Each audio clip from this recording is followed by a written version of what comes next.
Family manage business आपके हिसाब से क्या है sir? Is it a trust या फिर एक ट्रेडिशन है सर? ट्रस्ट फैक्टर है ना, वो सबसे बड़ा होता है, क्योंकि एक दूसरे के प्रति अगर विश्वास ही नहीं होगा तो वो चल नहीं सकते साथ में। नया एंटरप्रेन्योर ये पॉडकास्ट देख रहा है तो उसके लिए स्पिरिचुअल जर्नी और बिजनेस ये दोनों का कैसे वो कंपटीशन नहीं, करे? स्पिरिचुअल मतलब है कि जो धर्म में आप मानते हैं उसका प्रिंसिपल लेके आप चलेंगे तो ऑटोमेटिक आप लंबे अरसे तक चल सके। लेकिन आजकल के अगर नए स्टार्टअप्स की बात करें, they are more inclined towards this western culture, तो उनके लिए आप क्या सजेशन देंगे? नहीं, वेस्टर्न कल्चर बुरा नहीं है। फैमिली मैनेज बिजनेस में, क्योंकि फैमिली मेंबर्स आपके साथ जुड़े हैं बिजनेस में, तो आपके हिसाब से इमोशंस रिस्क है या आपकी स्ट्रेंथ है सर? इमोशन रिस्क भी है और स्ट्रेंथ भी। आपने इस बुक में काफ़ी सारी स्ट्रैटेजीज भी मेंशन की है। आपके लिए आपकी जर्नी की और इस बुक की सबसे बड़ी स्ट्रैटेजी आप क्या कहेंगे सर? सबसे बड़ी अगर स्ट्रेटेजी कहेंगे तो ग्राहक के प्रति ईमानदारी। आज के यूथ एंटरप्रेनर्स की बात करें, आपको उनमें क्या ज़्यादा दिखता है? एंटरप्रेनरशिप की जिद या प्रॉपर एक समझदारी से एंटरप्रेनरशिप को आगे लेके जाना? मेरे पास फॉर्चुनेटली मुझे दोनों का अनुभव है। जिद वाले भी आए और समझदारी वाले। जिद वाले वो बहुत फास्ट आगे बढ़ जाते हैं। सबसे पहले अशोक सर, बहुत बहुत धन्यवाद आपका। आपने आपके बिजी स्केड्यूल से आज हमारे लिए इस कीमती समय का, कह सकते हैं स्पेसिफिकली इस पॉडकास्ट के लिए समय दिया, उसके लिए बहुत बहुत धन्यवाद सर। और आज जो हम डिस्कस करेंगे आपकी जर्नी के बारे में, आपकी किताब द विनर के बारे में, फैमिली मैनेज बिजनेस जो आज बहुत कम दिखते हैं हमें इस सोसाइटी में, और साथ ही में एंटरप्रेन्योरशिप बिजनेस स्ट्रैटेजीज के बारे में हम कुछ सीखेंगे आपके एक्सपीरियंस से। इतने सालों का आपका एक्सपीरियंस है, उसके लिए सर बहुत बहुत धन्यवाद sir. Thank you very much. आपका आभार मैं इसलिए मानता हूँ कि मेरे पास जो है, जो 60 साल का अनुभव है, एक्सपीरियंस है, वो आप लोगों तक पहुंचा रहे हैं। यस। और मेरा काम, मैंने पिछले 15 साल में एक ठान लिया था, मेरे पास जो कुछ है ज़्यादा में ज़्यादा लोगों में कैसे बांट सकूं। Yes definitely. और उस उद्देश्य से कोई भी पॉडकास्ट के लिए मुझे पूछता है या कोई स्पेशल सब्जेक्ट के साथ आता है तो मैं अवश्य उसके लिए प्रायोरिटी पे टाइम निकालता हूँ। बहुत बहुत धन्यवाद सर। जो आपका इतने सालों का एक्सपीरियंस है, हमारे कह सकते हैं हम जैसे जो यूथ्स हैं जो आज बिजनेस करके 15-20 साल से हैं, लेकिन आपका 60 साल का एक्सपीरियंस हमारे ऐसे लोग जो बिजनेस इंडस्ट्री में हैं 15-20 सालों से, उनके लिए काफ़ी कह सकते हैं कीमती होता है वो आपके स्ट्रैटेजीज, आपके एक्सपीरियंस, आपके सजेशंस, और यही सब हम जानेंगे आज के पॉडकास्ट में सर। जरूर से। तो सबसे पहला सवाल जो आपकी यूएसपी मैं कहूँगा, आपकी एक्सपर्टी, वो है family manage business. Family manage business आपके हिसाब से क्या है sir? Is it a trust या फिर एक ट्रेडिशन है सर ये? सबसे पहले फैमिली बिजनेस होती है, उसमें ट्रस्ट फैक्टर है ना, वो सबसे बड़ा होता है, क्योंकि एक दूसरे के प्रति अगर विश्वास ही नहीं होगा तो वो चल नहीं सकते साथ में, और साथ में जो चल नहीं सकते वो फैमिली बिजनेस में आ नहीं सकते। परफेक्ट।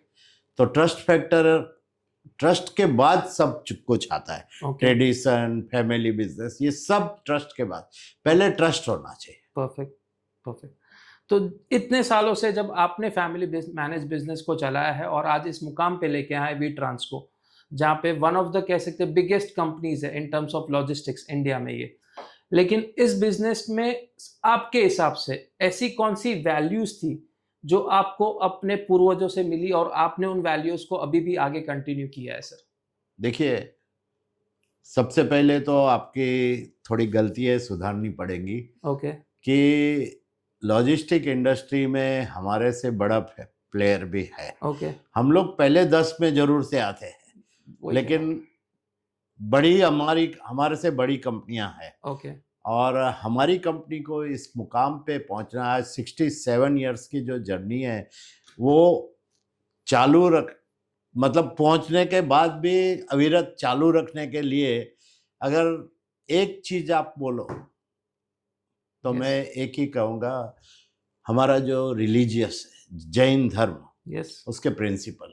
मेरे पिताजी ने जब ये कंपनी स्टार्ट की थी तभी as a guiding principle Jainism को रखा था, और हम सेकंड जनरेशन है और हमारे बाद की थर्ड जनरेशन भी इसी बिजनेस में है, वो सब ने एडॉप्ट किया हुआ है। राइट। तो ये मेरे हिसाब से जैनिज्म की जो प्रिंसिपल्स है वही हमारा इस मुकाम पे पहुंचाने में लिए निमित्त बना है या नींव है उसकी। यस। परफेक्ट। तो जैसे आपने रिलीजन की बात की, आज हम देखते हैं स्पिरिचुअल जर्नी एक हर एक इंसान करना चाहता है, लेकिन अगर स्पिरिचुअल जर्नी की बात करें और बिजनेस की बात करें, एंटरप्रेन्योरशिप की बात करें, तो ये दोनों को आज आप कितना इंपॉर्टेंस देते हैं? एक नॉर्मल अगर नया एंटरप्रेन्योर ये पॉडकास्ट देख रहा है, तो उसके लिए स्पिरिचुअल जर्नी और बिजनेस ये दोनों का कैसे वो कॉम्बिनेशन करे? नहीं, स्पिरिचुअल मतलब क्या होता है? स्पिरिचुअल मतलब है कि आप जो भी बिजनेस में है और जो भी धर्म है आपका, वो धर्म के मूलभूत सिद्धांत जो है, प्रिंसिपल्स, बेसिक प्रिंसिपल्स है ना, जो धर्म में आप मानते हैं उसका प्रिंसिपल लेके आप चलेंगे तो ऑटोमेटिक आप लंबे अरसे तक चल सकेंगे। परफेक्ट। ये मेरा अनुभव है और मैंने ये देखा हुआ है मेरी लाइफ में 60 साल के अनुभव में कि बेस में एज ए गाइडिंग प्रिंसिपल या नहीं अननोनली, लेकिन वो जिसने एडॉप्ट किया है वो लोग लंबे तक चलते हैं। परफेक्ट। और जो छोड़ के चलते हैं और वेस्टर्न कल्चर के सोच से चलते हैं, उसके ऊपर तकदीर उनका होता है चल जाती है, नहीं होता है तो नहीं चल जाती है, ऐसी बात है। Right right.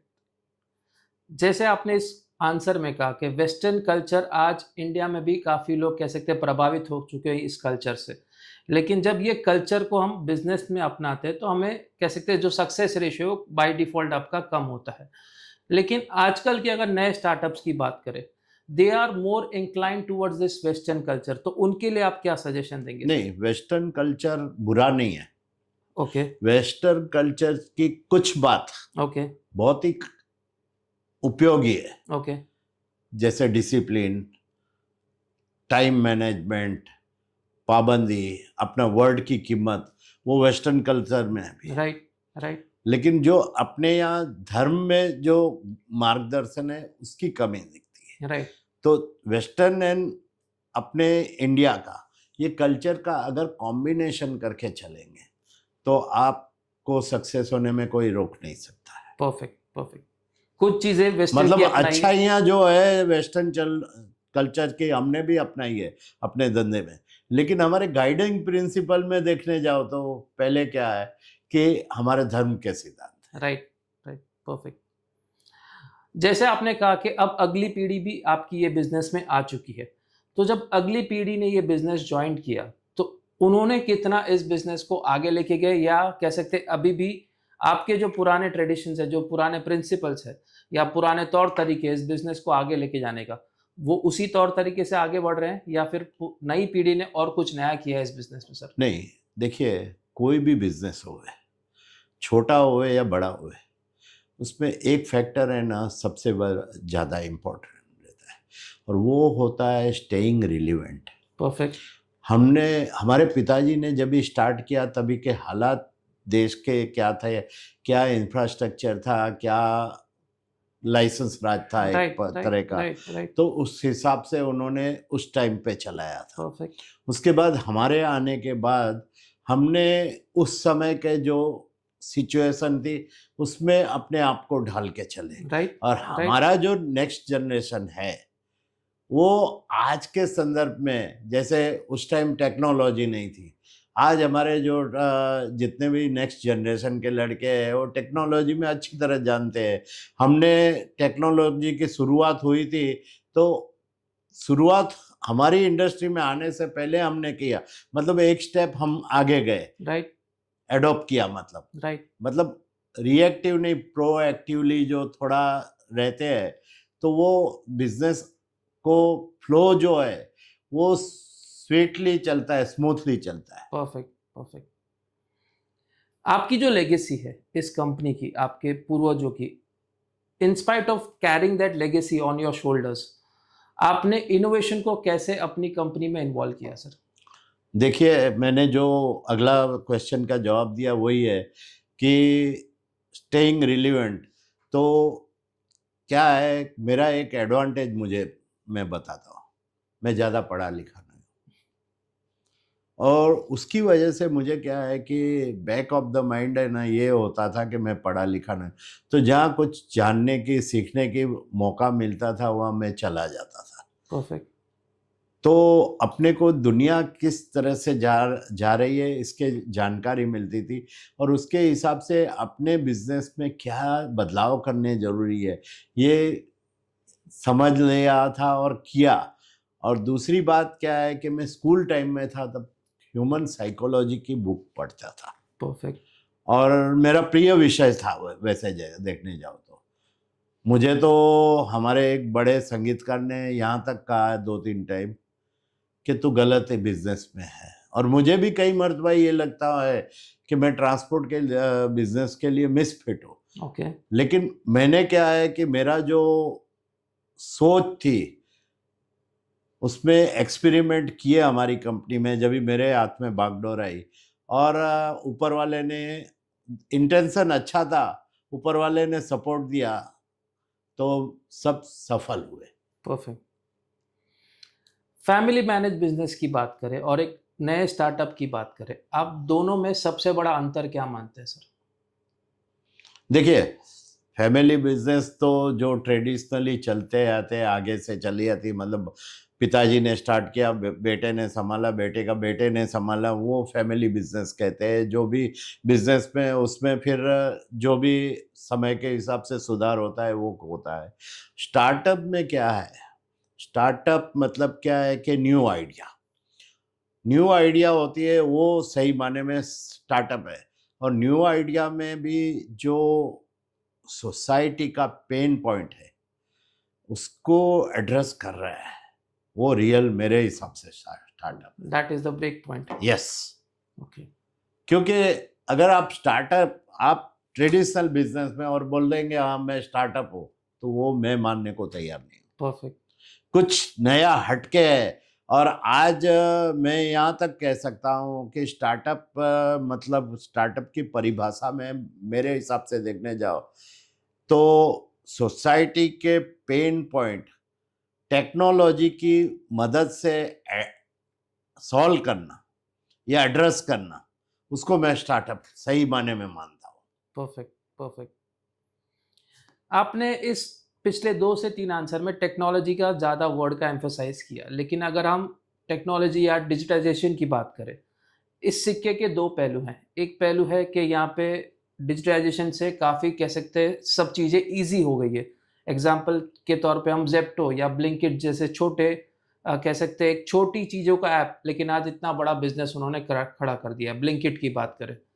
लेकिन उसी के साथ अगर हम जैसे आप फैमिली मैनेज बिजनेस के ओनर है आज इतने सालों से, सेम वे अगर हम नॉर्मल एक कह सकते हैं ग्रोसरी शॉप देखें उसके सामने, तो उनका बिजनेस डिटोरिएट हुआ है due to this Zepto, Blinkit and any online apps for grocery.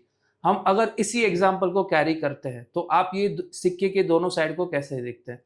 देखिए, सबसे पहले है कि टेक्नोलॉजी की अगर जो बात करते हैं तो हमारा बिजनेस है, उससे रिलेटेड मैं बात करूं तो हमारे बिजनेस में लॉट्स ऑफ पेपर वर्क रहता है, और उसमें एक्यूरेसी या जो चाहिए उतनी नहीं रहती थी पहले के टाइम में।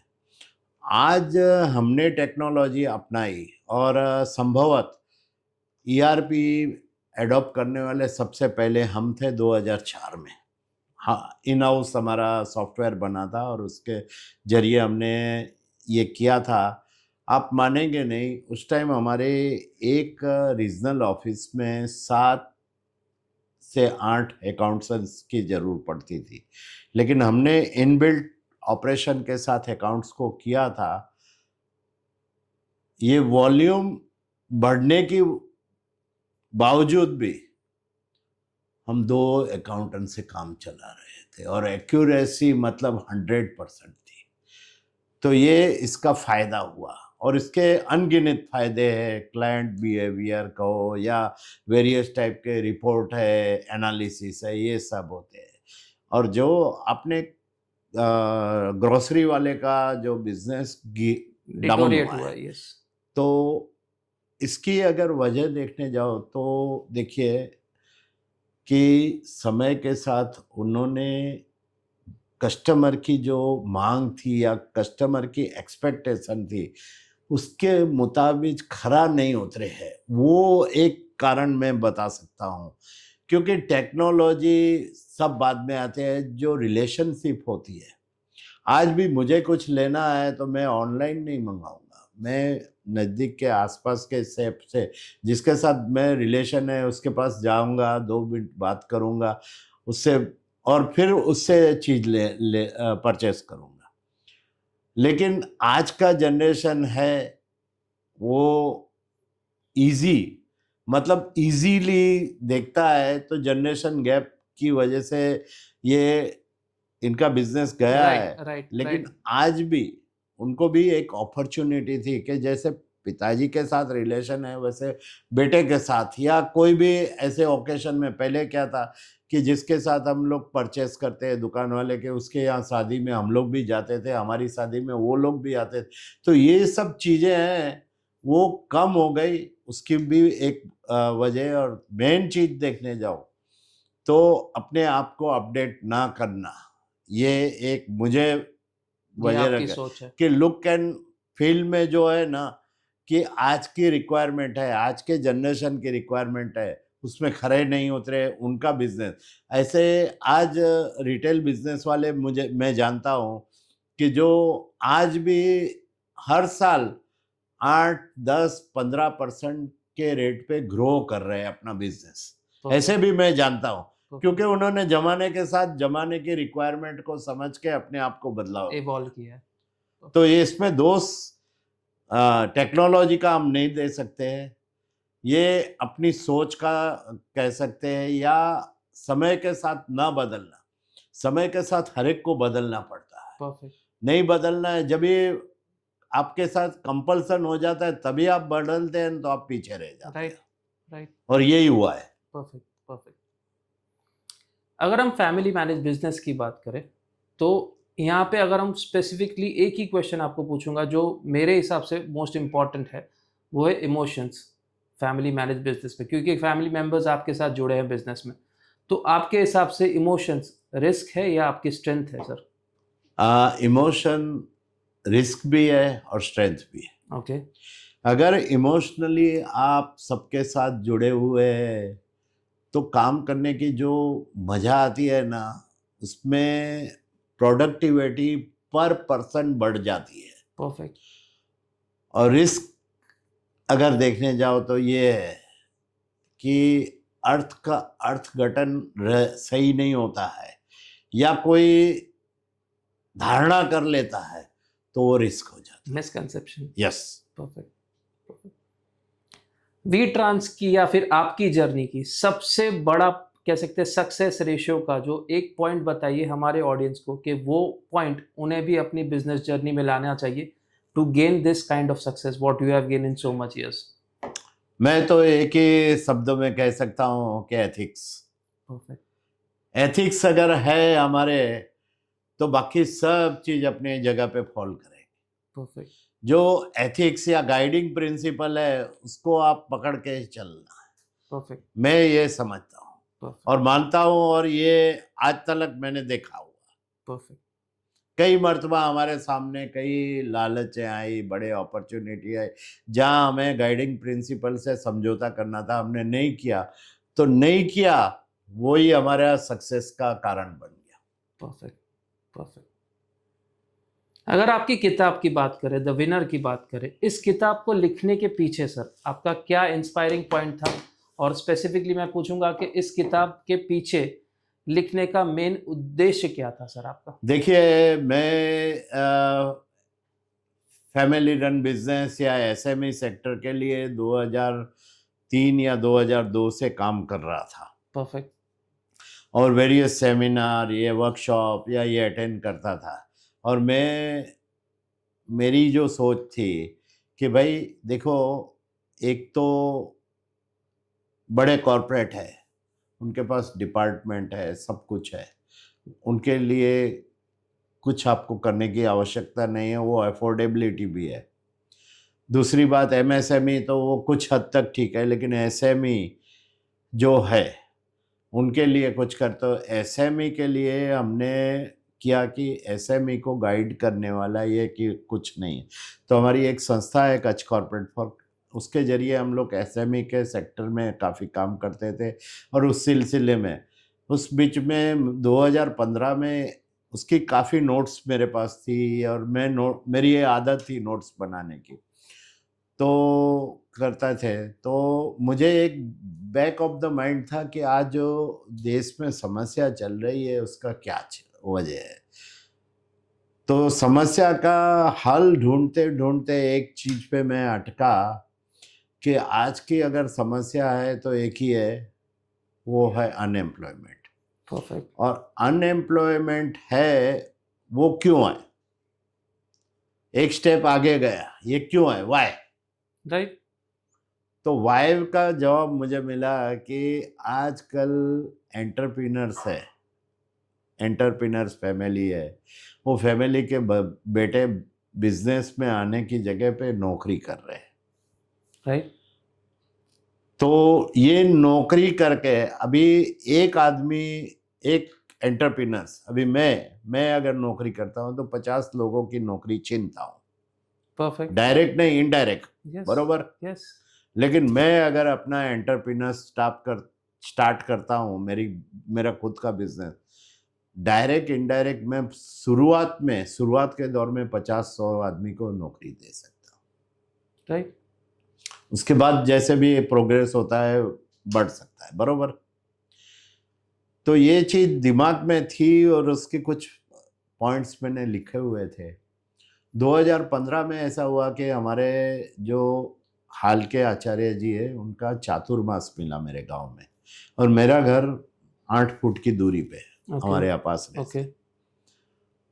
तो मैंने भाइयों से रिक्वेस्ट की कि मैं महीने में 7 दिन आऊँगा और बाकी लाभ लूँगा।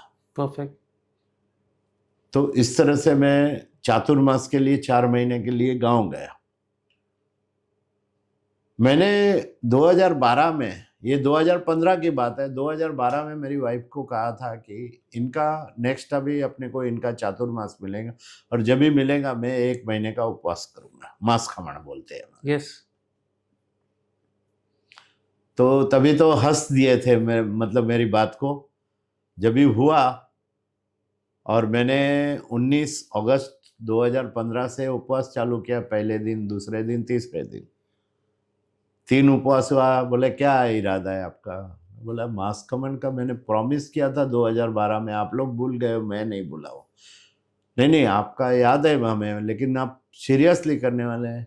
मैं बोला हाँ सीरियसली करना। तो बोले कुछ काम करो, कुछ लिखना स्टार्ट करो, आप लिखना बोलते थे ना। तो वो बैक ऑफ द माइंड, और उस टाइम क्या था, उसी टाइम में मेरा एक्सपीरियंस ऐसा था कि हमारे गांव के जितने लड़के थे डबल ग्रेजुएट, उसमें से कुछ 60-70 लोगों के परिचय में उस 6 महीने में मैं आया था। उसमें अनफॉर्चुनेट पार्ट ये हुआ कि 7 से 8 छोड़ के बाकी सब किसी कंपनी में नौकरी कर रहे थे। तो मेरे दिमाग में यही आया कि यही सब्जेक्ट पकड़ के चलना है, एनकरेजिंग एंटरप्रेन्योरशिप। राइट। और उसके आधार पे मैंने नोट्स बनाना चालू किया। मेरी जो पुरानी नोट्स थी उसमें ब्राउज करना चालू किया और लिखना स्टार्ट किया। और यू कांट बिलीव, लेकिन 26 दिन में मेरी पुस्तक लिखाई गई। परफेक्ट। मतलब मास खमण का अभी 2-3 दिन बाकी थे, उससे पहले मेरी बुक कंप्लीट हो गई। राइट। राइट। राइट। और मैंने ज़्यादा लंबी भी नहीं लिखी, उसकी भी वजह है कि आज का जनरेशन अभी क्या है कि ये मीडिया की वजह से, टेलीफोन या सोशल मीडिया, उसकी वजह से पढ़ना कम हो गया। राइट।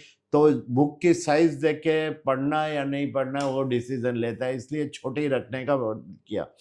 ये बुक तो मैंने 26 दिन में लिख ली। उसके बाद के जो कैरेक्टर है उसमें डालने थे मुझे फॉर सपोर्टिंग रियल स्टोरी, उसमें मुझे 3 साल लगे। ओके। ओके।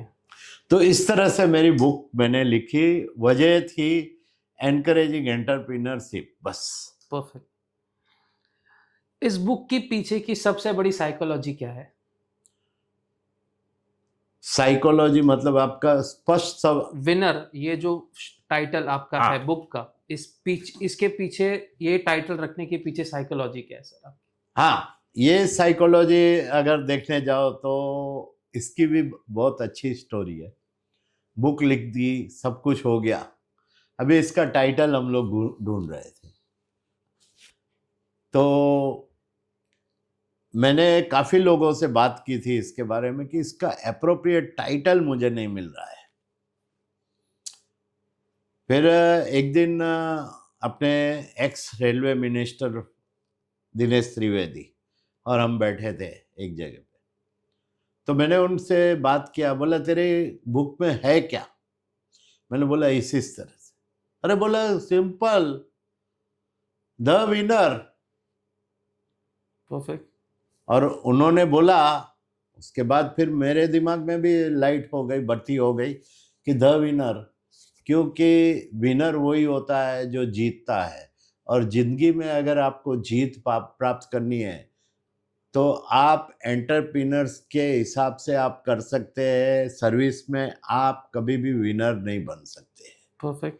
और इस Perfect. तरह से मेरे बुक का टाइटल मतलब एप्रोप्रिएट टाइटल आया। परफेक्ट। परफेक्ट।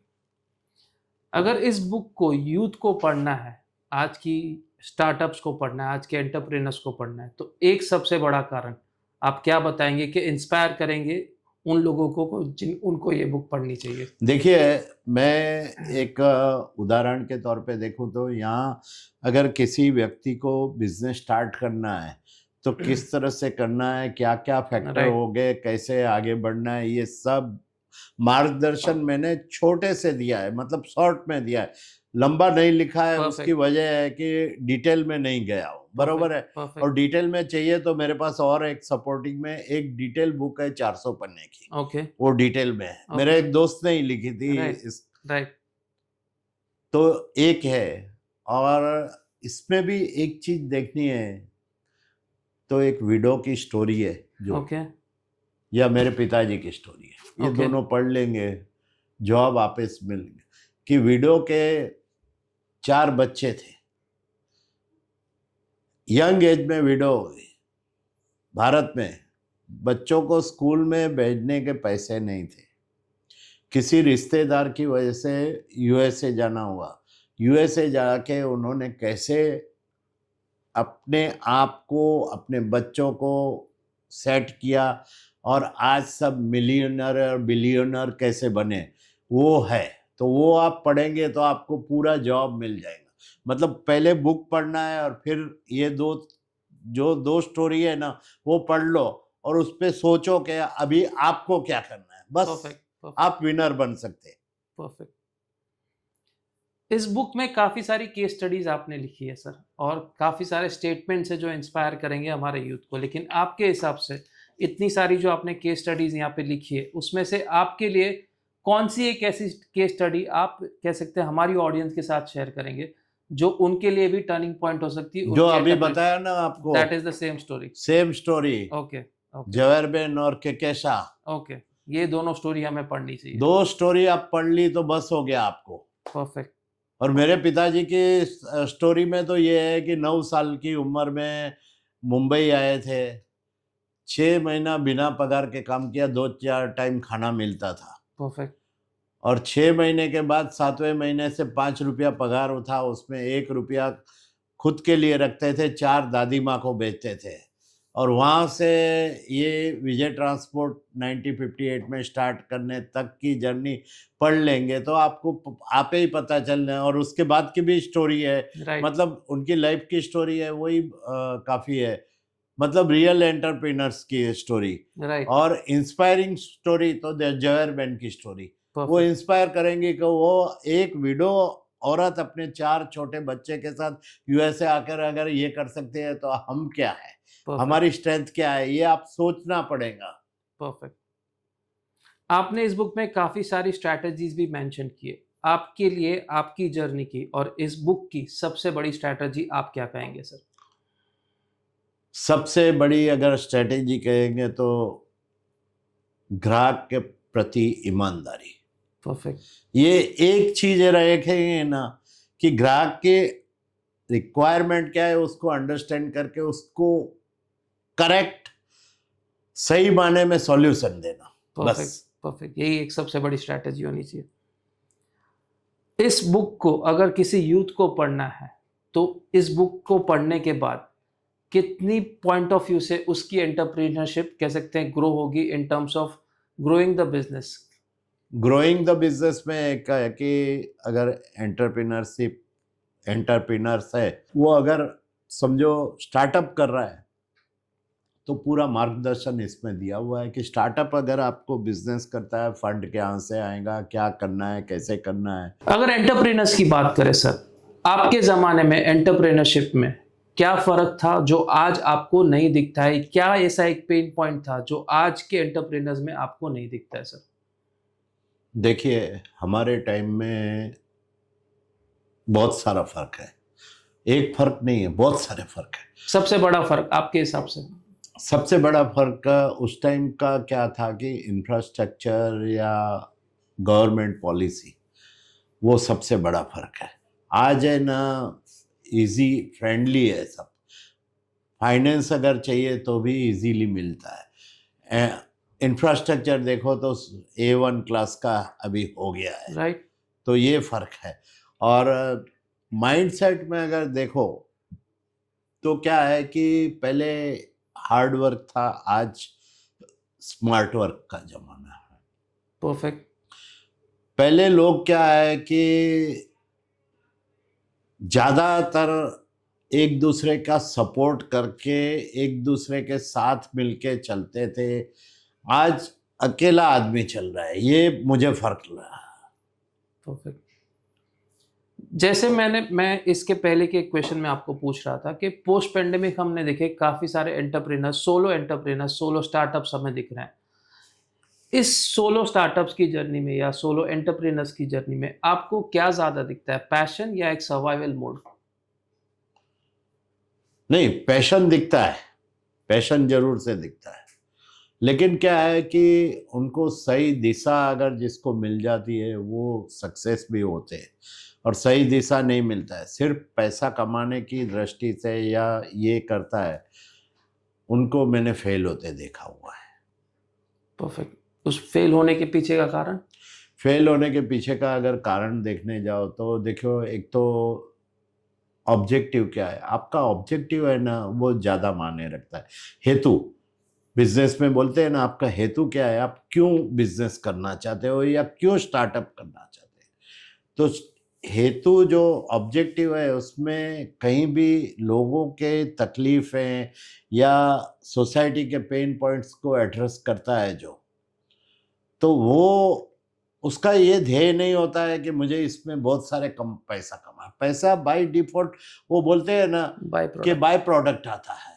आप stay on the wicket, runs come automatically, yes, ये परफेक्ट। फंडा नहीं सकता है। तो ये इसके लिए क्या है कि जो पेशेंस चाहिए उसकी कमी दिखती है कई मर्तबा, तो वहाँ वो फेल हो जाता है। दूसरी चीज़ ये है कि आपका तो ऑब्जेक्टिव कितना भी क्लियर है, लेकिन आप के अंदर अंदरूनी आपका डीएनए क्या कहता है, डीएनए में ये मैच होता है या नहीं, ये भी एक जानना जरूरी है कि आपकी स्ट्रेंथ क्या है। आपकी स्ट्रेंथ आपकी स्ट्रेंथ समझो क्रिकेट की है और आप हॉकी का सोचेंगे तो आप नहीं चल सकते। नहीं चल सकता। या आपको टायर पंचर बनाने के लिए टायर वाले के पास जाना चाहिए, उसमें दर्जी काम नहीं आता, कपड़ा परफेक्ट। सीने वाला। परफेक्ट। परफेक्ट। तो ये बात है, तो ये दोनों का मैचिंग करके आप चलेंगे तो वो जहाँ भी ये देखा है तो वो सुपर सक्सेस। और साथ में टेक्नोलॉजी तो मस्ट हो है।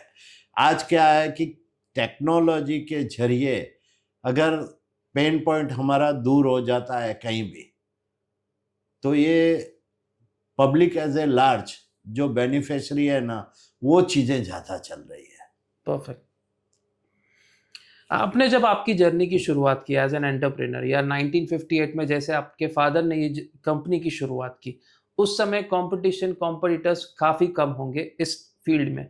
लेकिन अगर आज हम बात करें, इस पॉडकास्ट की शुरुआत में ही कहा कि आप टॉप 10 में आते हैं, आपसे भी बड़े प्लेयर है लॉजिस्टिक इंडस्ट्रीज में। तो अगर एक नए स्टार्टअप के लिए आप क्या मानते हैं जो कंपटीशन है, कॉम्पिटिटर्स है, उसकी पर्टिकुलर बिजनेस फील्ड में या उसकी पर्टिकुलर नीश में, उसको स्ट्रेंथ मानते हैं या वीकनेस मानते हैं सर? नहीं, देखिए मैं तो पहले से, आज नहीं, बरसों से कहता हूँ, कंपटीशन छोटा या बड़ा होना ही चाहिए। ओके। अगर कंपटीशन नहीं है आपकी लाइफ में तो आपका विकास अटक जाता है। संघर्ष जब भी आदमी करता है ना किसी भी चीज का, तो नई चीजें, नई सोचें, नई आइडिया, नई स्ट्रेंथ आती है। और एक टाइम सब सेट है, लाइसेंस राज था, तभी देश का विकास क्या हुआ था। आप सोचो, आप कि मोनोपोली थी 25 लोग 50 लोग के हाथ में, वही अपना बाकी सबके लिए कुछ नहीं था।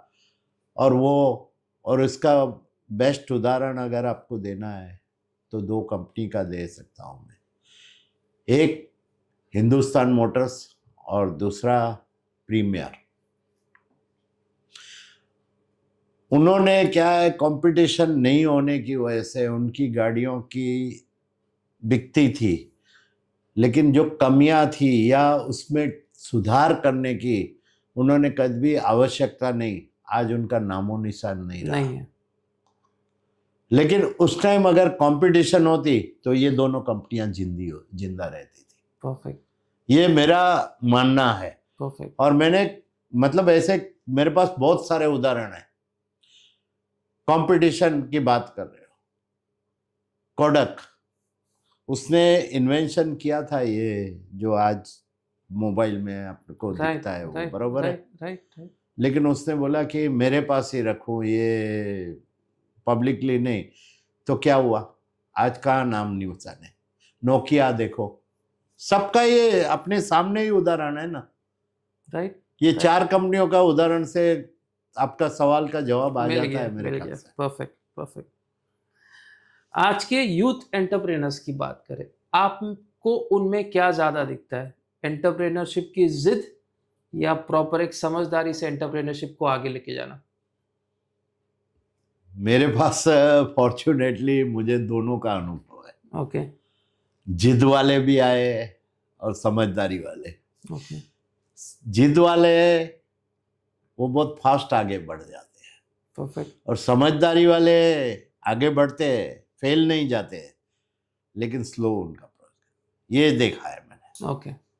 लेकिन अगर जिद्दी एंटरप्रेनर्स की बात करें तो उनका सक्सेस रेशियो आपके हिसाब से as compare to intelligent entrepreneurs कैसा रहता है? नहीं, जिद वाले में भी मैंने जो पहले सवाल का आपको जवाब दिया ना, वो दोनों चीज अगर है कि पब्लिक एट ए लार्ज के बेनिफिट के लिए कर रहे हैं, तो वो सक्सेस होने से उनको कोई रोक ही नहीं सकता। परफेक्ट। मतलब जिद वाले में क्या है कि आइदर टॉप पे गए या नीचे बॉटम पे गए, परफेक्ट। बीच में कभी नहीं रह सकते वो। परफेक्ट। या सक्सेस या फेल। आज के ज़माने में यूथ एंटरप्रेनर्स की बात करें तो उनमें जो रिस्क टेकिंग एबिलिटी है, क्या वो सही है या गलत है सर? आमतौर पे मैंने देखा तो बहुत फ्यू, मतलब कम लोग हाई रिस्क वाले रहते हैं। बाकी रिस्क टेकिंग अभी क्या है कि टेक्नोलॉजी, रिसर्च, ये वो करके करते हैं, तो रिस्क वो सोच समझ के लेते हैं। तो वहाँ क्या है कि ये रिस्क के एंगल से जाओ तो फेलियर का रेशियो कम रहता है। ओके। क्योंकि इनके पास डेटा है। डेटा अगर आप एनालिसिस करके कुछ भी काम करते हैं तो उसमें रिस्क फैक्टर कितना भी बड़ा आप रिस्क लेंगे, लेकिन रिस्क फैक्टर है वो कम हो जाता है। परफेक्ट। आपने जब एंटरप्रेन्योरशिप की जर्नी की शुरुआत की तब सोशल मीडिया था नहीं। आज सोशल मीडिया, हम रिकॉर्ड भी सोशल मीडिया के ही कर लें। सोशल मीडिया आपके हिसाब से यूथ एंटरप्रेनर्स के लिए कितना फायदेमंद रहा है to start a new journey in और स्टार्ट अ न्यू बिजनेस? नहीं, सोशल मीडिया देखिए मेरे हिसाब से तो काफ़ी यूज़फुल है। अगर आप इसका सही माने में कैसे उपयोग करना आपको पता है, तो उससे बेहतर कोई चीज़ नहीं है दुनिया में। आज मैं कह सकता हूँ परफेक्ट। कि आपको कहीं भी आप अटक रहे थे, हर एक चीज का मार्गदर्शन वगैरह सब अवेलेबल सोशल मीडिया पे मिलेगा, या इंस्पायरिंग स्टोरी मिलेंगी। लेकिन आपको इसका किस चीज के लिए कैसे उपयोग करना है ये आना चाहिए बस। तो सोशल मीडिया तो आज जरूरी हो गया है, परफेक्ट, लाइफलाइन हो गया है लाइफलाइन वैसे। हो चुका है सबके लिए। परफेक्ट। आज के एंटरप्रेनर्स की बात करें तो यहाँ पे उनके लिए लॉन्ग टर्म विजन ज़्यादा मायने रखता है, या फिर जर्नी की शुरुआत करनी है, पहले शॉर्ट टर्म थोड़ा सक्सेस लीजिए फिर लॉन्ग टर्म पे फोकस करिए? देखिए, इसमें मेरे हिसाब से है कि कभी भी है ना, आपको कहाँ पर पहुंचना है, आपका गोल सेट होना चाहिए। और गोल सेट होना चाहिए तो गोल में दो रहते हैं, एक शॉर्ट टर्म एक लॉन्ग टर्म। तो शॉर्ट टर्म गोल क्यों, उसकी मैं वजह बताता हूँ आपको। कि आपने एक साल के अरसे में कुछ हासिल करने को गोल किया है, तो वो कभी आप 9 महीने में भी कर सकते हैं, कभी 15 महीने में भी कर सकते हैं, कभी 18 महीना भी लग सकता है। या आपको क्या क्या दिक्कतें आई, उसका क्या ऑल्टरनेट प्लान है, ये सब प्लान करके फिर लॉन्ग टर्म में आप जाएंगे तो आपको सक्सेस ही सक्सेस मिलेगा। परफेक्ट, तो पहले शॉर्ट टर्म करके, शॉर्ट टर्म का सब पहलू देख के आप गोल लॉन्ग टर्म का करो, शॉर्ट लॉन्ग दोनों साथ में करो। लेकिन शॉर्ट टाइम में वो ट्रायलिंग टेस्टिंग हो जाता है आपका। Right, trial and error. Perfect. आज के यूथ के लिए एक स्टेटमेंट जो आप देना चाहेंगे specifically in terms of entrepreneurship, क्या ज़्यादा मायने रखता है, माइंडसेट या फिर स्ट्रैटेजी? देखिए, मेरे हिसाब से ये दोनों का कॉम्बिनेशन बहुत है। कि आपका पहले माइंडसेट होना चाहिए कि आपको क्या करना है, क्लियरिटी, माइंड का क्लियरिटी होना चाहिए। और क्लियरिटी जितनी आपके पास होगी, वो पेपर पे लिख के रखेंगे आप क्लियरिटी क्या करना है, और उसके आधार पे अगर स्ट्रेटेजी बनाएंगे, आपको सुपर सक्सेस मिल सकता है। Perfect, perfect. Family manage business की बात करें या फिर सोलो एंटरप्रेन्योरशिप की बात करें, दोनों के बीच में सबसे बड़ा फर्क क्या है सर? देखिए, फर्क ये है कि जब भी आपको बड़ा करना है कुछ, तो फैमिली मेंबरों के साथ मिलकर आप तेजी से कर सकते हैं। और सोलो है, उसकी रफ्तार है, वो शुरुआत के दौर में स्लो होती है। ये मैंने देखा है कि एक अकेला आदमी, उसके लिमिटेशन होती है। जब भी फैमिली में 10 आदमी है या 4 आदमी है, तो किसी की क्या स्ट्रेंथ है, वो स्ट्रेंथ अलग अलग स्ट्रेंथ है, उसको मिला के आप फास्ट आगे बढ़ सकते हैं। Perfect, perfect.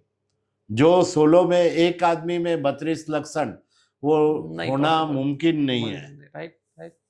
अभी समझो फैमिली मेंबर है, तो एक का अकाउंट में एक्सपर्टी है, एक टेक्नोलॉजी एक्सपर्ट है, एक मार्केटिंग एक्सपर्ट है, एक एचआर का एक्सपर्ट है। ये 4 मिल गए तो बस बल्ले बल्ले आपकी हो गई बस। Perfect, perfect.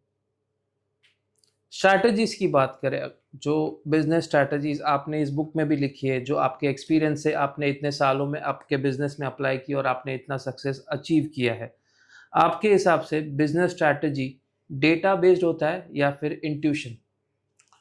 नहीं, आज की डेट में मैं तो बोलता हूँ कि डेटाबेस आप करके डेटा एनालिसिस करेंगे, डेटा एनालिसिस करके आपके क्लाइंट का बिहेवियर, उसको एक तो आपको मार्क करना है, जज करना है। और दूसरी बात है कि उसका 360 डिग्रीज, आज एआई के जरिए आप 3 से अवलोकन कर सकते हैं कि कौन सा बिजनेस, मतलब कौन सा क्लाइंट आपको अच्छा बिजनेस दे रहा है। कभी कई मर्तबा ये देखता है वॉल्यूम के हिसाब से कि ये हमारा बड़ा क्लाइंट है, लेकिन बड़ा क्लाइंट कौन, किसको कहेंगे हम, उसकी परिभाषा क्या है। कि आपको बड़ा प्रॉफिटेबिलिटी है जिसकी, उसको, और उस पर ज़्यादा में ज़्यादा आप फोकस करते जाएंगे तो आप, आपका रेशियो है ना, मतलब स्पीड कम कम हो फास्ट हो जाएगी। जाएंगे। राइट, राइट, राइट, राइट, सबसे सफलता के स्पीड फास्ट हो जाएंगे। राइट, मतलब राइट। सबसे पहला कदम अगर किसी एंटरप्रेन्योरशिप को या एंटरप्रेनर को, सॉरी टू बी प्रिसाइज, अगर स्ट्रैटेजी बनानी है irrespective of what business he is in right now, तो सबसे पहला कदम क्या होना चाहिए किसी भी बिजनेस में एक स्ट्रैटेजी बनाने के लिए? स्ट्रेटेजी बनाने के लिए मैंने जो आगे भी इस सवाल का जवाब दिया वो ये है कि अपनी स्ट्रेंथ क्या है, अपनी कोर कॉम्पिटेंसी क्या है, ये पहले आपको पता होनी चाहिए। कोर कॉम्पिटेंसी क्या है, वीकनेस क्या है अपने में, अपॉर्चुनिटी क्या है और थ्रेट क्या है, इसका पूरा आप मतलब एक पेपर पे रख के, ये कभी भी माइंड पे ये चीज़ नहीं करनी, पेपर पे रख के इसके ऊपर एक एक पॉइंट के ऊपर आप आगे बढ़ेंगे तो आपका स्टार्टअप है ना, स्टार्ट मतलब ठीक। और सबसे बड़ी बात कि आपके ये स्वॉट एनालिसिस के बाद आपका ऑब्जेक्टिव आपका जितना भी स्ट्रांग होगा, मतलब हेतु, उतना आप आगे परफेक्ट, फास्ट जा सकेंगे। परफेक्ट। आपके इतने सालों के एक्सपीरियंस से आप किसको ज़्यादा इम्पोर्टेंस देते हैं, कंज्यूमर साइकोलॉजी, आपके ग्राहक के साइकोलॉजी को, या फिर आपकी स्ट्रैटेजीज, या फिर आपके इंट्यूशंस को?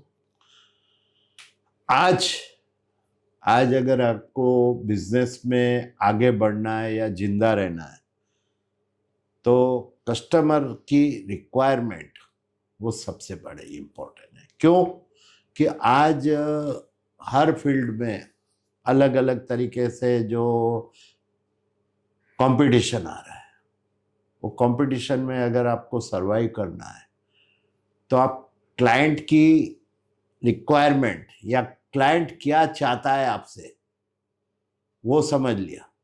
और मैं तो यहाँ एक स्टेप आगे जाके ये कहूँगा कि उसका अनएक्सपेक्ट, मतलब उसने एक्सपेक्ट नहीं किया वो देना स्टार्ट करो। जरूरत से ज़्यादा दो सामने वाले को। नहीं, वो देंगे ना आपको मतलब सबसे आगे लेके जाएगा वो। Perfect.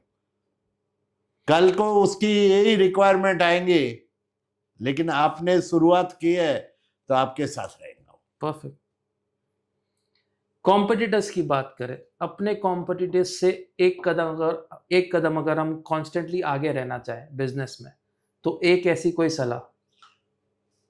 Stay relevant. Okay, okay, जमाने की रुख को बदल के, ओके, समझ के ओके। अपने आप में समय समय से बदलाव करते रहो बस। परफेक्ट। जैसे हम लोग जाते दरिया में तो जिस तरह से पवन होता है वो पुराने जमाने के जो राइट, राइट, करते थे Right. उसी तरह से अपने को अडॉप्ट करना है। परफेक्ट। और उसके लिए पुरानी चीजें सबको ध्यान में रखने का है अपने को कि क्या करता था उस टाइम टेक्नोलॉजी नहीं थी, ये नहीं था, उस टाइम क्या लोग कैसे करते थे। तो बेस्ट वो बोलते हैं back to basics. Perfect.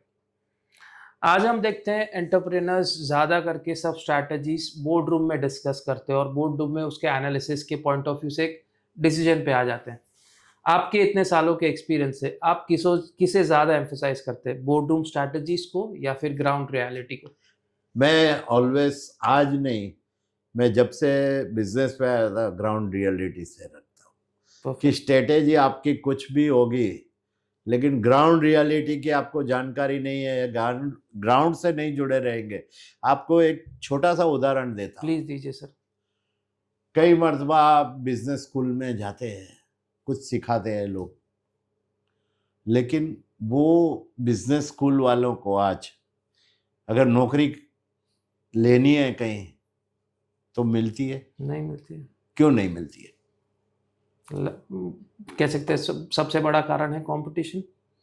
Competition नहीं है, ओके, ग्राउंड रियलिटी की जानकारी नहीं है, मालूमात नहीं है। ओके। और वो चीज आपको है ना, एक स्ट्रीट में है ना, आप कहीं भी घूमने जाए ना, स्ट्रीट में अवलोकन करेंगे तो आपको देखने को मिलते हैं। एक छोटा सा उदाहरण देता हूँ।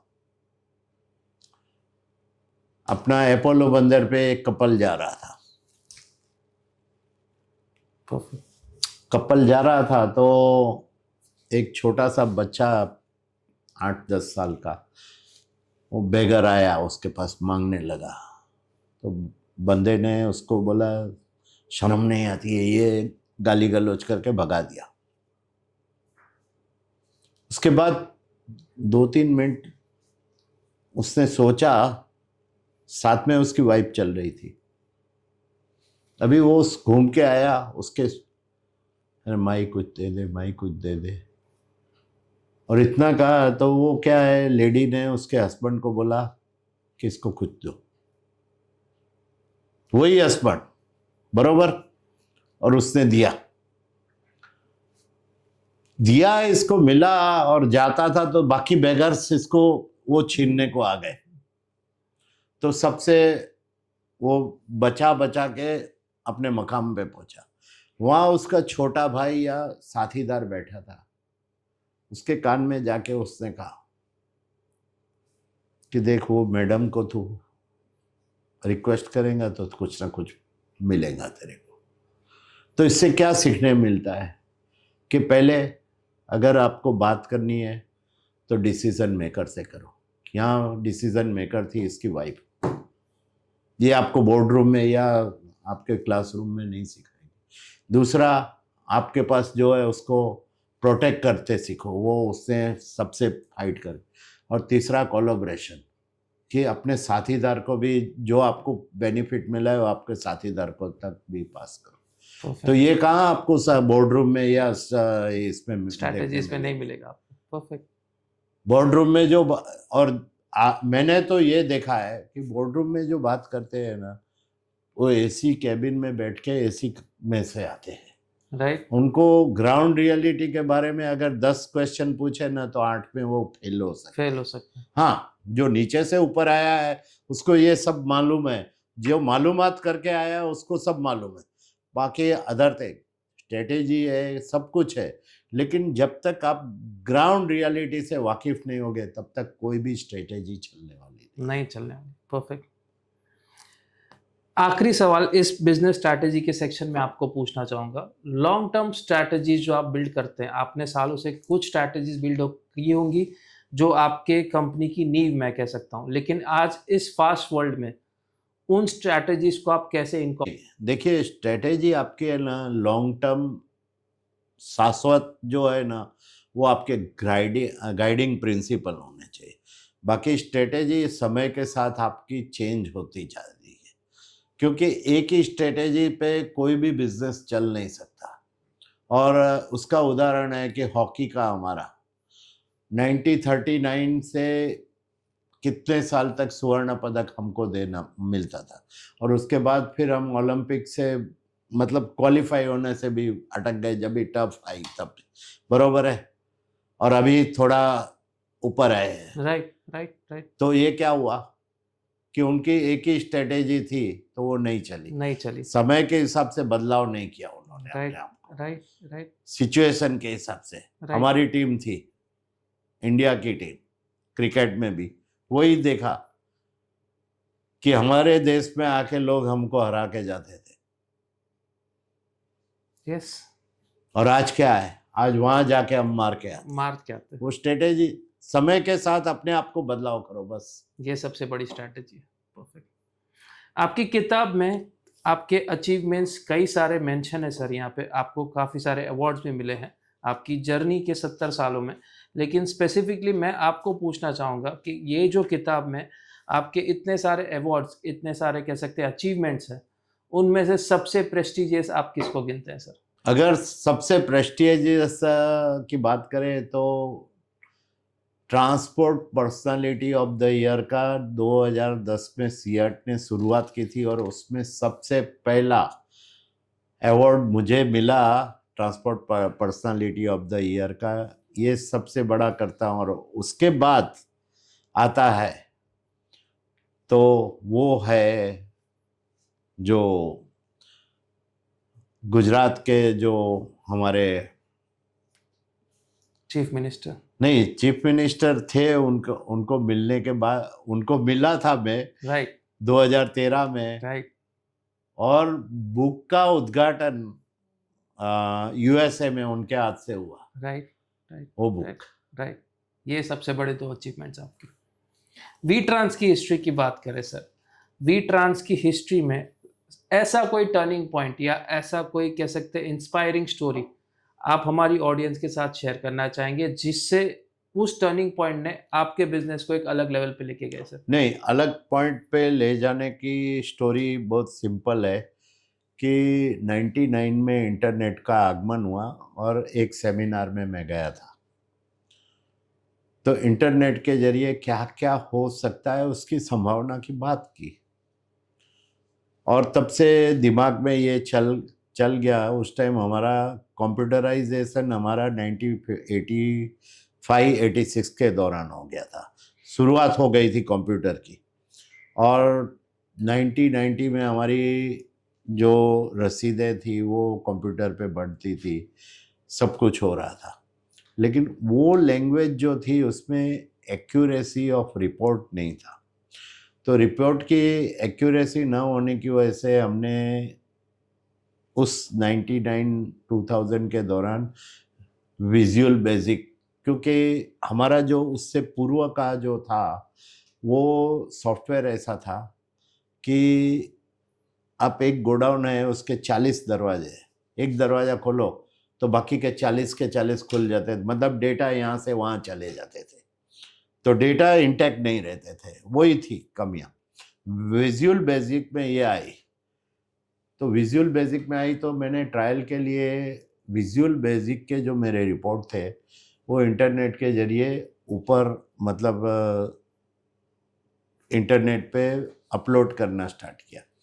तो और दूसरे दिन, वैसे हमारे क्या है रिपोर्ट्स है महीने के अंत में 8वें दिन, 12वें दिन, 15वें दिन मिलते थे, उसकी जगह दूसरे दिन मिलने लगे। और ये इसका बेनिफिट देख के हमने ईआरपी बनाया। ईआरपी की पूरी जो थी स्क्रिप्ट वो मेरे पास लिखी हुई थी, तो उसके आधार पे हमने .NET 2.5 में ईआरपी बनाया। और ईआरपी बनाया जब भी हमारी मेरे ख्याल से 120 या 110 ऑफिसेस थी। ये ईआरपी एडॉप्ट करने में भी इजी हुआ हमारा, क्योंकि यूज़र फ्रेंडली थी। क्योंकि मैं खुद पढ़ा लिखा नहीं था, तो मैं अपने हिसाब से बनाया कि मैं चला सकना चाहिए, तो मैं चला सकता हूँ, मेरा प्यून भी चला सकता है। Right, right. तो वो हिसाब से बनाया था, यूज़र फ्रेंडली। तो वो बना के एडॉप्ट किया, और 6 महीने में हमारे कंपनी में इम्प्लीमेंट हमने कर दिया। परफेक्ट। जो बाकी हमारे से 3 गुना या 10 गुना पैसा खर्चा करने वाली कंपनी उसमें संघर्ष कर रही थी। परफेक्ट। तो ये करने के बाद 120 में से आज 1200 पे पहुंच गए।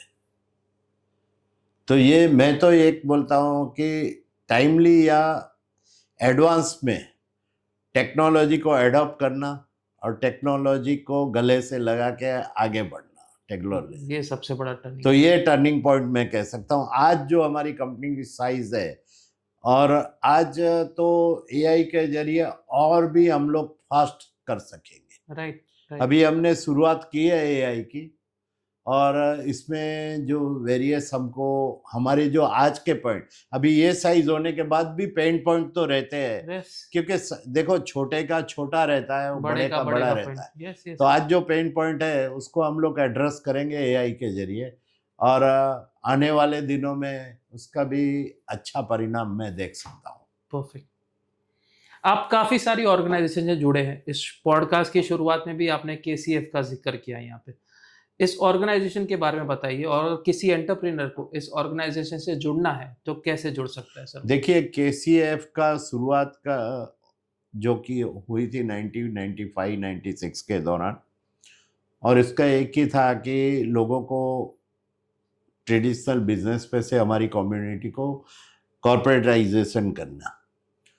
और 2003 से मैं कमेटी में हूँ, तो मेरा एक ही फोकस था कि एसएमई, जैसे शुरुआत के दौर में मैंने कहा कि एसएमई के लिए को अपडेट कैसे कर सकते हैं, और आज भी ये कर रहे हैं।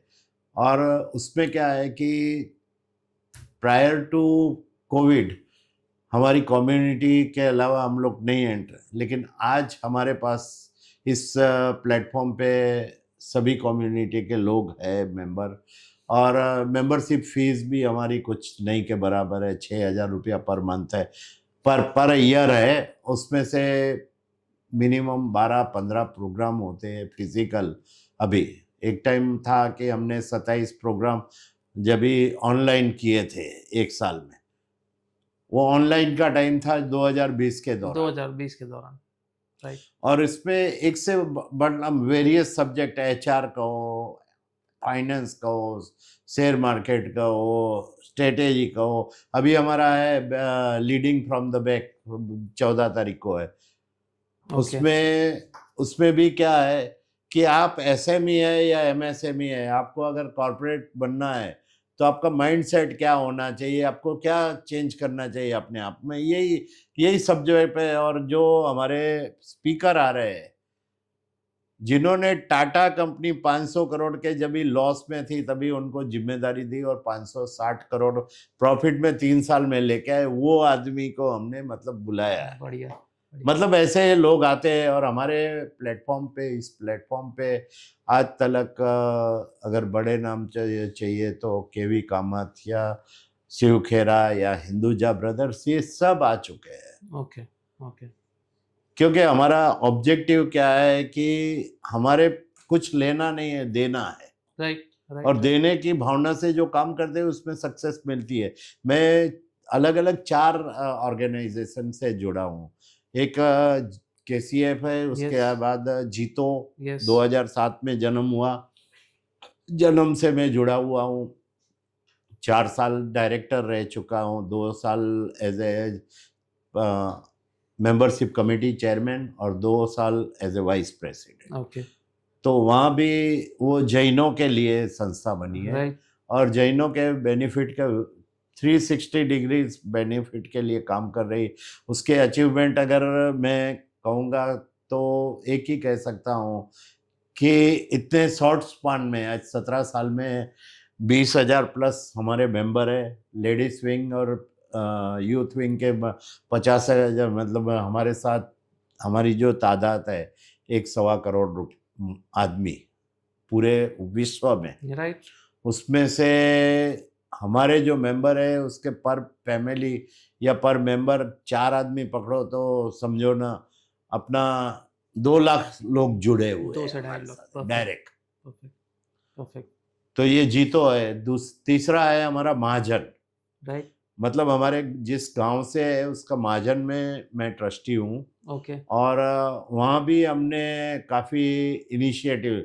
महाजन का काम जनरली होता था क्या है कि गौ सेवा या गौ मतलब जीव दया का काम होता राइट, था। Right, right. लेकिन हमने यहाँ भी महाजन में अपने बदलाव करके, मेरे जो पूर्व अनुभव थे उसके आधार पे, और सबसे पहला अगर मैं शुरुआत जाहिर जीवन की कहूँ तो बॉम्बे गुड्स ट्रांसपोर्ट एसोसिएशन को मैं श्रेय दे सकता हूँ। 1982 में मैं फर्स्ट टाइम कमेटी में आया और वहाँ से हर एक पोस्ट पे पहुँच के आखिरी प्रेसिडेंट भी बना। और एक वेक कमेटी थी, उसका 97 में मैं चेयरमैन बना था। और 97 टू 2009 12 साल 13 साल लगातार मैं चेयरमैन परफेक्ट। था। और वहाँ से मुझे जो सीखने मिला वो मैं बाकी ये संस्थाओं में मैंने इनकॉर्पोरेट प्रदान किया है। और रोटरी क्लब से मैं जुड़ा हुआ था, वहाँ भी प्रेसिडेंट बना था। तो 52 वीक्स का मेरे स्पीकर मैंने बुलाए थे। मतलब तो ये काफी सारे हाँ, ऑर्गेनाइजेशन आपसे मतलब जुड़े मैं हैं। यहाँ पोस्ट लेता नहीं, और पोस्ट लेता हूँ तो उसको मेरा जो कमिटमेंट है अपने आप से उसको पूरा करता हूँ। Perfect, perfect. काफ़ी इंस्पायरिंग जर्नी रही है आपकी सर। इस पिछले 1.5 घंटे के पॉडकास्ट में काफ़ी सारी सलाह, काफ़ी सारे सजेशंस, काफ़ी सारी एक्सपर्टीज़ आपने इस पॉडकास्ट में दी। लेकिन अंत में इस पॉडकास्ट को क्लोज करने के लिए एक ऐसी कोई सलाह, ऐसा कोई स्टेटमेंट आज के एंटरप्रेनर्स को आप देना चाहेंगे सर? आज के एंटरप्रीनर्स में आज जिस तरह से दुनिया चल रही है या दुनिया जा रही है, तो मैं तो सबसे पहले जो हमारी कंपनी ने आज इस मुकाम पे पहुंचने के लिए अपनाया है वही कहूँगा कि सबसे पहले अपना जो भी मजहब है, धर्म है, उसके आधार पे आपके गाइडिंग प्रिंसिपल बनाइए और उस गाइडिंग प्रिंसिपल के आधार पे आप आपका बिजनेस सेट करेंगे। आपका जो स्ट्रेंथ एंड वीकनेस के हिसाब से आपके डीएनए या आपकी कोर कॉम्पिटेंसी को अंडरस्टैंड करके तो आपको सफल होने। लेकिन एक चीज़ है कि पब्लिक एट ए लार्ज के लिए जो भी करेंगे आप उनकी भलाई के लिए, उसमें आपको कोई फेल नहीं कर सकता। परफेक्ट। आप सक्सेस ही होगा, आगे या पीछे परफेक्ट। थोड़ा देरी से होगी लेकिन सक्सेस मिल सकती है। परफेक्ट। और सक्सेस पाने के लिए आपका जो भी बिजनेस में आप जाएंगे, राइट, उसके ए टू जेड पहलू आपको अंडरस्टैंड करने समझने हैं, हैं, आपको राइट, समझने, राइट, आपको अनुभव करना है, बस। परफेक्ट। इतना ये 2-3 चीज करिए ना तो आपको सफल होने से कोई दुनिया की कोई ताकत नहीं रोक सकती। परफेक्ट। और जो भी ये समझ रहे हैं, सुन रहे हैं, उनको मैं एक ही कहूँगा कि आज के पॉडकास्ट से के साथ आप जो भी आपको कैरी करेंगे, उसको एडॉप्ट करेंगे तो जरूर से आप कुछ ना कुछ प्राप्त कर सकेंगे। परफेक्ट। आज के पॉडकास्ट में हमने अशोक सर के इतने सालों के एक्सपीरियंस को समझा, स्ट्रैटेजीज को समझा, स्ट्रैटेजीज के महत्व को समझा, उनके इंट्यूशंस को समझा और उनके सालों के एक्सपीरियंस का जो निचोड़ है वो भी आपको ये बुक में मिल जाएगा। तो नए एंटरप्रेनर्स को या पुराने एंटरप्रेनर्स को मैं ज़रूर सजेस्ट करूँगा कि ये बुक को आप ऑनलाइन ऑर्डर कीजिए, मंगाइए ये बुक अपने पास।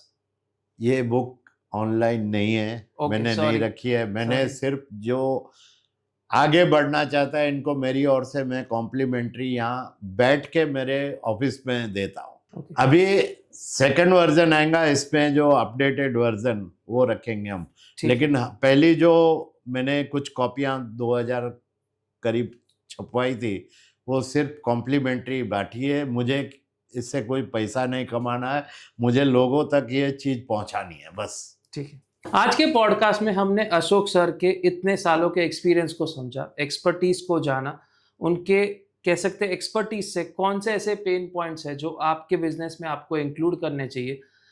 एक अगर आप एंटरप्रेनर है या फिर आप स्टार्टअप है या फिर सालों से बिजनेस कर रहे हैं, कौन सा ऐसा सजेशंस आपको आपके कह सकते हैं बिजनेस में इंक्लूड करना चाहिए, माइंडसेट की क्लैरिटी क्या होनी चाहिए, स्ट्रैटेजीज को कैसे बनाना है, ये समझा हमने इस पॉडकास्ट में।